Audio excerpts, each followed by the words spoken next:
Hello guys, কেমন আছো? আশা করছি ভালো আছো। চলে এলাম নতুন দিনে নতুন একটা ব্লগ নিয়ে। তো সুস্মিতার নতুন ব্লগে সকল বন্ধুকে স্বাগত জানাই। ঘড়ির কাঁটা 8:12 বুধবার। তো দেখো আজ রাস পূর্ণিমা।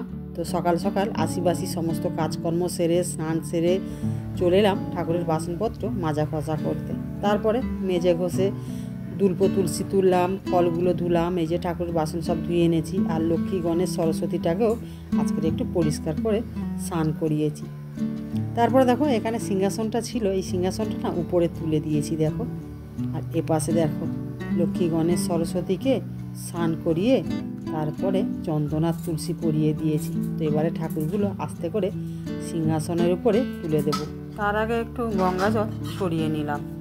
আসলে কী বলো তো বন্ধুরা, আমার ওই যে মিটারের সামনে সিংহাসনটা ছিল, তো আমার এক ঠাকুরমশাই আমাকে বিধান দিলেন যে ওখানে ঠাকুরের সিংহাসনটা রাখাটা ঠিক হয়নি। তার কারণ আমি যে পুজো করি তো আমার মুখটা হয়ে যায় দক্ষিণ দিকে। আর ঠাকুরমশাই বলছে যে দক্ষিণ দিকে যারা শ্রাদ্ধ করে তাদেরই মুখ করে বসতে হয়, কিন্তু তুমি তো উল্টো দিকে মুখ করে বসে পুজো করো, আর এই জন্য তোমার সংসারে আয় উন্নতি খুব একটা নেই। তো তুমি ঠাকুরের সিংহাসনটা সরিয়ে দাও। তো ঠাকুরমশাইয়ের বিধান অনুযায়ী আমি ওখান থেকে সিংহাসনটা সরিয়ে তো আমি পূব মুখ করে দিলাম। আর আমি এবারে পুজো করছি পশ্চিম মুখ। তো দেখো বন্ধুরা, ঠাকুরটা তো সিংহাসনে বসিয়ে দিলাম, দিয়ে আর এই যে ফুল দিয়ে সাজিয়ে দিচ্ছি। আসলে কি বলতো, ওখানে যখন সিংহাসনটা ছিল তখন হাত পেয়ে যেত, আর এই দেওয়ালে সিংহাসনটা লাগালাম, সিংহাসনটা না অনেক উঁচুতে উঠে গেছে। তো বাধ্য আমাকে চেয়ার নিয়ে সিংহাসনে ফুলগুলো সাজাতে হচ্ছে। আসলে ঠাকুরকে যখন খেতে দিই তখন হাত পেয়ে যাই, কিন্তু সিংহাসনের ভিতরে যে ঠাকুরগুলো আছে ওদের ফুল চন্দন দিতে গেলে আমাকে তখন চেয়ারে উঠে দাঁড়াতে হচ্ছে। তো দেখেই বুঝতে পারছো। তারপরে দেখো ফুলগুলো তো ভালো করে সাজিয়ে নিয়েছি। এবারে ফলটা কেটে আর পুজোটা সেরে নেব। আর ওদিকে দেখো ঠাকুর মশাই এসে আমাকে ডাকাডাকি শুরু করেছে। তো আমি আবার বললাম যে দুঘর পুজো করে এসে আমার পুজোটা করতে। তার কারণ আমার বাড়ির পুজোটা তো শুরু করে দিয়েছি, আর ঠাকুর মশাইয়ের পুজোর জোগাড়টা করতে গেলে তখন আমার বাড়ির পুজোটা আটকে যাবে। বাড়ির পুজোটা হয়ে গেলে তারপরে পুজোর সরঞ্জামগুলো বের করব। সিংহাসনটা সাজিয়ে আর এদিকে ফলটা কেটে নিলাম, নিয়ে তারপরে যে ঘরের পুজোটা সেরে নিচ্ছি। পূর্ণিমা পুজোর ধুনো চুরটা এবার সাজিয়ে নেব। আর প্লেটে করে শীতেটা সাজিয়ে নিলে পূর্ণিমা পুজোর জোগাড়টা হয়ে যাবে। একটা হাতে ঘরের পুজো, বাইরের পূর্ণিমার পুজো সব জোগাড় করতে হয়, তো এই জন্য না দেরিও হয়ে যায়। তো বাড়ির পুজোটা তো হয়ে গেছে, শাঁখ বাজিয়ে প্রণামটাও সেরে নিলাম। তো দেখো বন্ধুরা, সিংহাসনে ফুল দিয়ে সাজিয়েছি, কত সুন্দর লাগছে। যাই হোক, আমার বাড়ির পুজো কমপ্লিট হয়ে গেছে। আর ওদিকে তোমাদের দাদা ভাইও চলে এসছে। এই দেখো সকাল সকাল বাজারে গিয়েছিল, বাজার থেকে কত কিছু নিয়ে এসছে। পূর্ণিমা পুজোর জোগাড়টা করে রেডি করে রেখেছি, ঠাকুরমশাই আসি বলে আর এখনও আসেনি। আর এদিকে তোমার দাদাভাইকে বললাম তুমি বাজারগুলো গুছিয়ে নাও। তো সবজিগুলো সবাই যে বার করছে, প্যাকেট করে ফ্রিজে ঢুকিয়ে দেওয়া হবে। আর আজকের রান্না হবে মুগের ডাল, বরবটি আলুর পোস্ত আর টমেটো আলু ভাতে।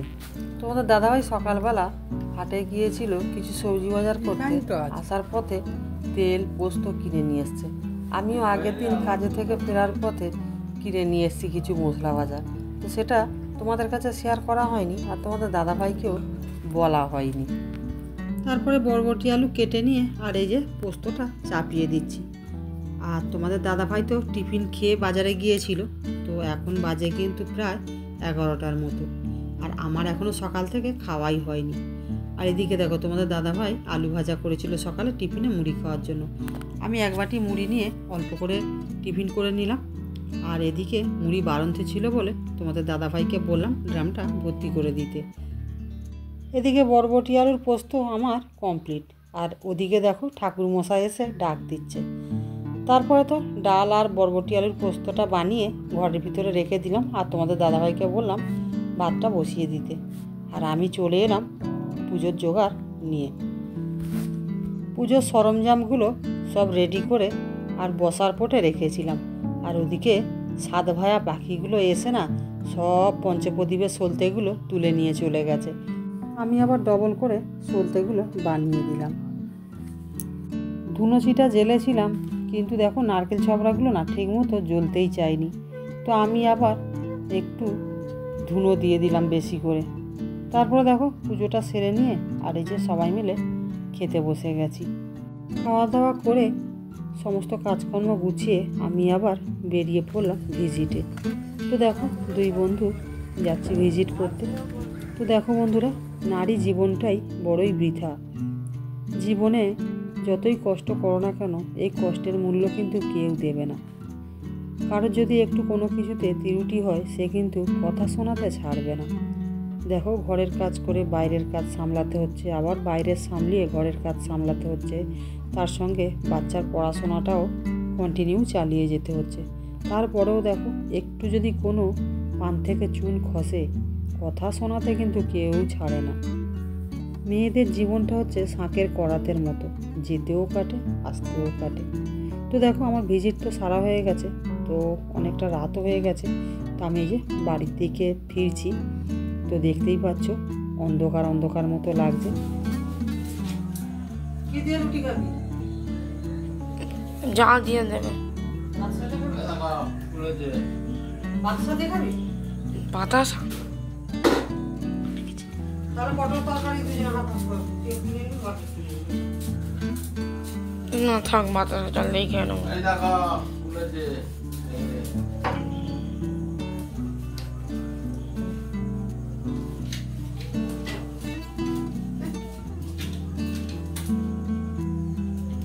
তারপরে তো বাড়িতে চলে এলাম।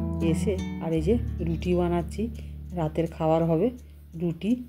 আর একটু পটলের তরকারি ফ্রিজে রাখা ছিল, তো সেই তরকারিটা গরম করব। আজকে রাতে এটাই খাওয়া হবে। তো চলো বন্ধুরা, ভিডিওটা আজ এই পর্যন্তই থাক। ভিডিওটা কেমন লাগলো অবশ্যই কমেন্ট করে জানিও। তো সবাই ভালো থেকো, সুস্থ থেকো। এখনের মতো রাখলাম। Good night, tata.